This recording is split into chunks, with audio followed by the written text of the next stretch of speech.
Hola, hola, hola, ¿cómo están? Espero que estén bien. Bueno, esta es la clase, la segunda clase de la unidad uno de octavo básico sobre el Renacimiento. Hoy día vamos a ver el Renacimiento como tal, como proceso, como características básicas. La idea es que ustedes puedan identificar como los rasgos esenciales que tenía el movimiento renacentista, así como los diversos ámbitos que esto tuvo, cómo esto surgió, cómo esto funcionó.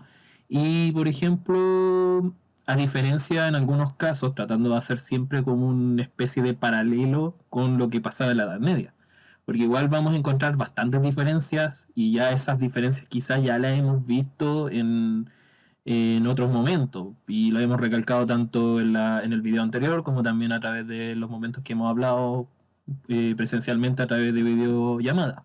Así que la idea, ahora vamos a centrarnos en el video. Ya, ahora pasamos al Power. Ya aquí vemos el objetivo y en dónde nos vamos a situar más o menos. Vamos a seguir con el periodo temporal en el cual estamos posicionados, así que sigamos adelante. Eh, bueno, aquí vemos una obra, vamos a hacer un poco el ejercicio, un poco de recuerdo más o menos de lo que vimos en la clase anterior y también un poco como lo que deberíamos tener en cuenta al momento de responder la guía. Porque hago esto hincapié porque muchas veces también tenemos que responder a través de nuestros estímulos visuales, como en este caso es esta imagen, esta pintura de la época que es el nacimiento de Venus, de Sandro Botticelli. Y la idea es que nosotros aquí, por ejemplo, podemos ver ciertas características del humanismo, como por ejemplo los rasgos los rasgos humanos que tiene las figuras que aparecen acá. Destacar como la belleza del ser humano en todos sus ámbitos, por ejemplo. El destacar, por ejemplo, que las figuras sean con las proporciones lo más realistas posibles, a diferencia de lo que sucedía, por ejemplo, en la Edad Media, donde las proporciones humanas de los cuadros de las pinturas generalmente eran a través disculpe que me haya rascado, pero bueno, eran generalmente a través de así como rasgos bastante toscos o bastante poco proporcionados a lo que es la realidad humana. Y esto es producto del orden en el que se basaban, por ejemplo, algunos artistas en las figuras que se hacían en la antigua Grecia. En la antigua Grecia generalmente se representaban de esta forma a las figuras humanas, tratando de llevarlos a una realidad lo más cercana posible a lo que eran en verdad las obras de esa época, tanto en Grecia como en Roma lo hacían así. Así como también el hecho también que vemos acá, el hecho que también se basen en unas figuras míticas, que eso ya es también otro tema del humanismo que toma mucho del legado grecorromano, y en este caso Venus, que es una diosa dentro del panteón romano. Y el hecho de por qué esta obra pertenecería a este movimiento, por las razones explicitadas anteriormente, es decir, por el destacar rasgos humanos, por destacar a una figura humana lo más cercana a la realidad posible, así como también destacar como a partir de una glorificación de lo que puede ser también lo que es una figura proveniente del panteón romano en este caso. Y entonces pasamos a qué definirlo. ¿Renacimiento qué es? Renacimiento se puede definir como movimiento filosófico o sea, volviendo, me enredé, el humanismo se define como un movimiento filosófico, pero el renacimiento es como todo el movimiento de artistas, de todo lo que hicieron los artistas en relación a partir de esta corriente filosófica. ¿Me entienden? Es como, por ejemplo, si yo por un lado tengo toda la corriente teórica, que es como todo lo que está encima, y de a partir de esa corriente teórica, nosotros todos nos basamos a partir de eso. Y ahí nosotros podemos hacer muestras artísticas, arquitectónicas, establecer algunos textos filosóficos en relación al tema, así como también textos así literarios incluso, que van a destacar todas esas ideas relacionadas con el humanismo. Y la importancia del humanismo, o sea, del renacimiento como movimiento múltiple, porque es un movimiento de múltiples instancias de trabajo de distintos artistas, como hemos visto algunos, como por ejemplo Sandro. En este caso aquí vemos el hombre de Vitruvio de Leonardo da Vinci, por ejemplo. Eh, Cada uno de ellos dejó un legado. Cada uno de ellos dejó un legado que hasta el día de hoy quizá como que podríamos destacarlo y mencionarlo. Quizá uno de ellos, por ejemplo, la valoración de la figura del ser humano como tal. Que eso es algo que hasta ese entonces no se tenía como tal, como algo que se respetara como siempre. Bueno, en el mundo artístico ya hemos visto algunas representaciones, hemos visto fotos de distintos cuadros, pero aquí también nos vamos a relacionar mucho con el arte, así como también la arquitectura y la escultura. Eh, por ejemplo, en muchas de las obras de esta época, tanto artistas y de pinturas como también esculturas, así como también eh, obras arquitectónicas, se usaron muchos principios provenientes de la geometría y la matemática, con el fin de generar sensación de profundidad, así como destacar que habían, por ejemplo, líneas muy bien hechas, por ejemplo, o proporciones lo más perfectas o intentar llegar a una proporcionalidad perfecta dentro de las construcciones. Vamos a ver ejemplos de aquello. Esto también sumado a la influencia grecorromana y también en algunos casos una influencia cristiana. Lo que vemos acá también es un cuadro y destaca obviamente la figura de Jesús en este caso, recrea una escena en este caso de la Biblia en este caso.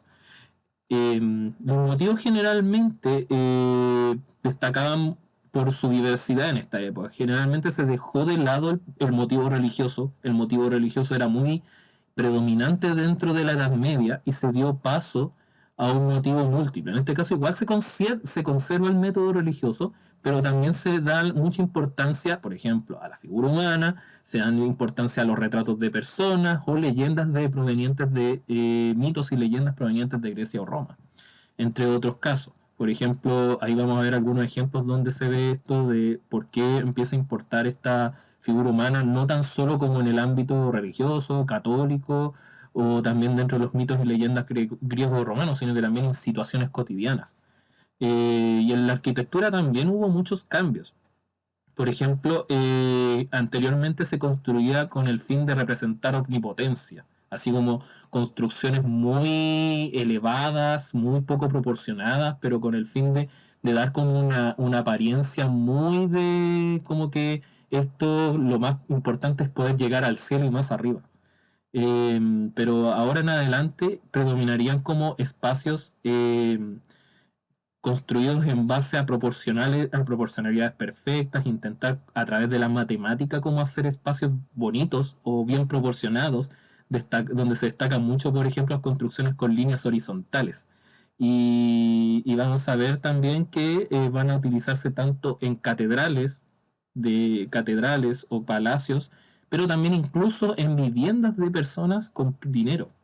Por ejemplo, acá en este ejemplo vamos a ver la Villa Farnesina, que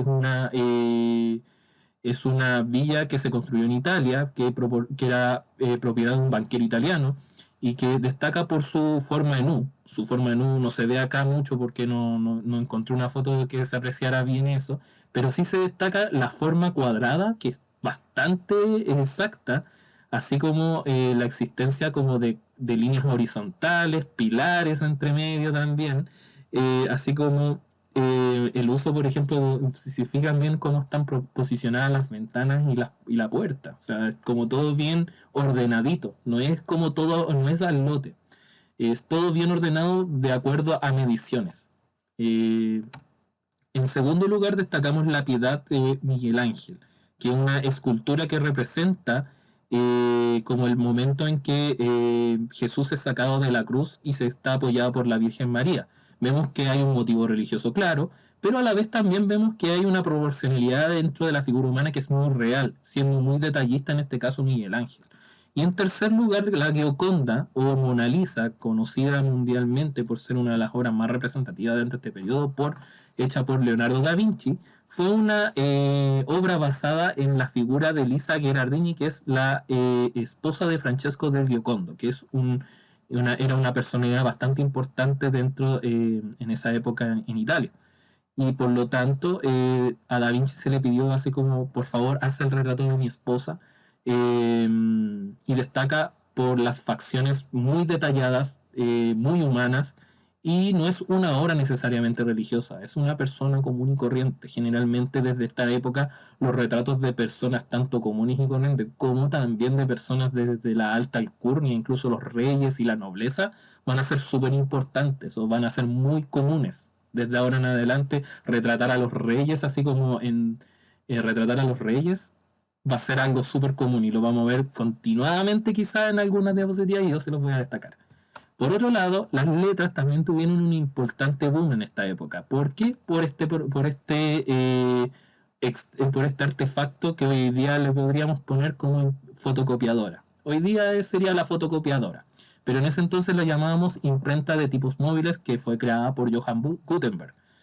Con esto se logró que los textos comenzaran a ser propagados de forma inmediata, muy rápida durante Europa. Piensen que anteriormente las letras eran obviamente hechas por monjes generalmente, que se dedicaban a redactar los textos y a copiar y a redactar los textos a pluma, a mano y pluma, en los monasterios. Y generalmente los textos pasaban años redactando y escribiendo libros, y los libros eran muy limitados. Con esto empezó a hacerse un proceso de copia mucho más rápido, y eso permitió que muchas personas comenzaran a tener difusión de textos antiguos o también de textos que en esa época no eran tan difundidos. Piensen que con esto la Biblia incluso fue difundida de forma más rápida, y eso en un momento valió la crítica de por qué se tenía que difundir la Biblia. Incluso valió que en algunos momentos se pudiera hacer la Biblia en otro idioma, cosa que estaba prohibida porque tenía que hacerse en latín, como en esa época.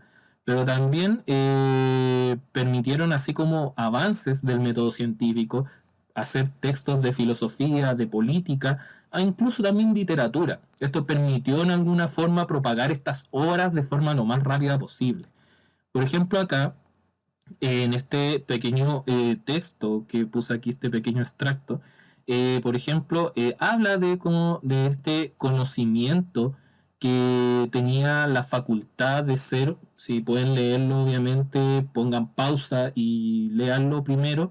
Eh, el problema que pasaba en la época, por lo menos medieval, era la falta, por ejemplo, de textos, de textos, porque no todos podían acceder a ello, y esto también tenía el problema de que muchas veces las discusiones teóricas se trataban de pasar a llevar a través de de las creencias.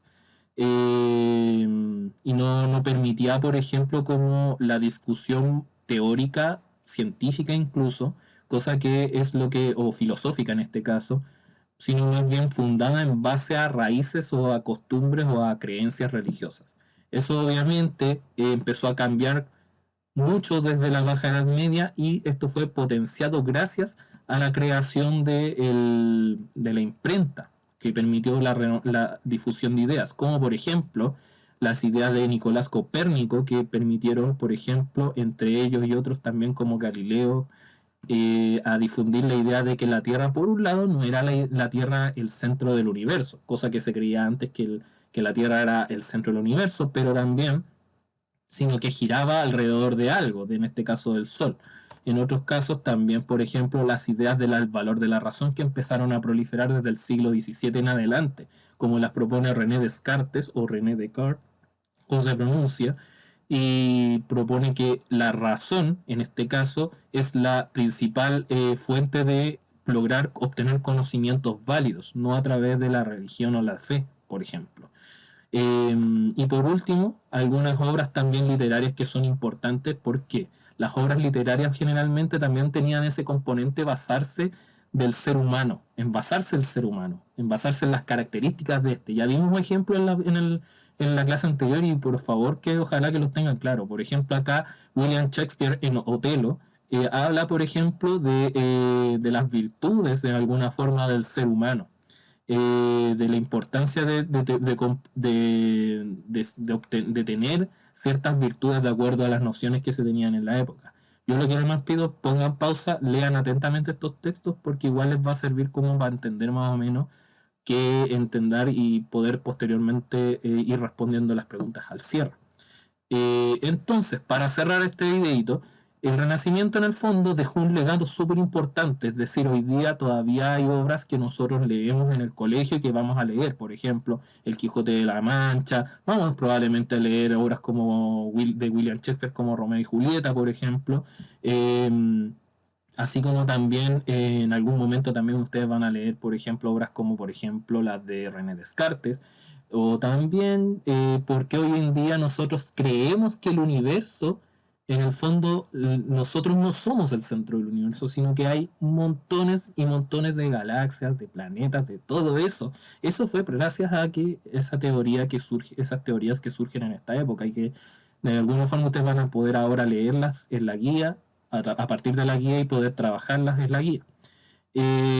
Con esto también destacar que la importancia de destacar los rasgos humanos es poder poner, en este caso, de acuerdo a una de las preguntas que sale ahí, es a proponer al ser humano como el actor principal dentro del orden de las cosas. Es decir, por ejemplo, dejar de lado esa perspectiva teocéntrica, no obviarla, no dejarla de lado ni dejarla morir, sino que dejarla de lado y concentrarnos en que el ser humano de ahora en adelante tiene que forjar su destino.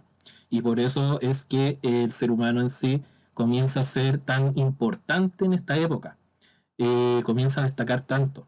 Y por eso destacan tanto sus valores, sus principios, así como también sus debilidades, por ejemplo, porque el ser humano obviamente también es fuente de imperfecciones, pero dentro de sus imperfecciones obviamente los autores destacan sus perfecciones a toda costa. Bueno, con esto cerramos, con esto concluimos el videito. Les pido por favor que también a partir como de ahora en adelante vamos a responder preguntas al final de los videos. Esas preguntas las van a encontrar acá en la descripción. Por favor respondan esas preguntas porque a mí me sirve para ver cómo el grado de aceptación o por lo menos de comprensión de ciertas ideas esenciales durante el video. Así tengo un feedback y podemos conversar eso durante las videollamadas. Así que eso chicos, que estén muy bien, cuídense y nos estamos viendo en otra ocasión.